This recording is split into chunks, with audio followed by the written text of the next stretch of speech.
interventions. Je remercie les orateurs de leurs commentaires et d'avoir bien voulu reconnaître un certain nombre d'éléments sur ce budget. Je voudrais dire à Monsieur Philippot, notamment sur tout ce qui concerne le transport public et les haltes ferrées, que bien évidemment, ça fait partie des sujets que nous négocions dans le cadre du contrat de plan, puisque, comme vous le savez, actuellement, nous avons plusieurs éléments qui sont proposés par l'État. D'un côté, le plan de relance, d'un autre côté, le contrat de plan.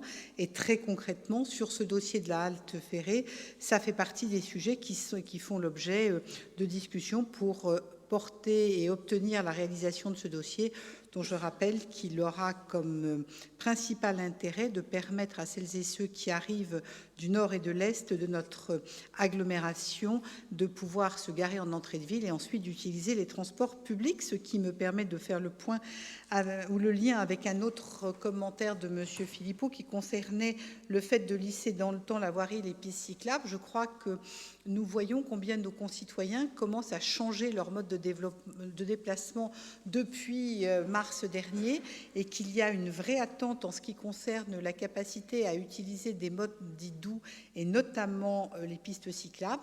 Encore faut-il que celles-ci soient aménagées et sécurisées. Et je me permets de vous dire, chers collègues, que non seulement le plan est d'une impérieuse nécessité, mais que la réalisation de pistes est une priorité qui me semble tout à fait importante. Quant à la voirie, je connais peu de maires qui vont nous demander, voire pas de maires. J'en connais un, je dois à la vérité de dire que j'en connais un, qui nous a dit « je décale mes aménagements voirie parce que je repense les aménagements à l'aune de la totalité de ma commune ».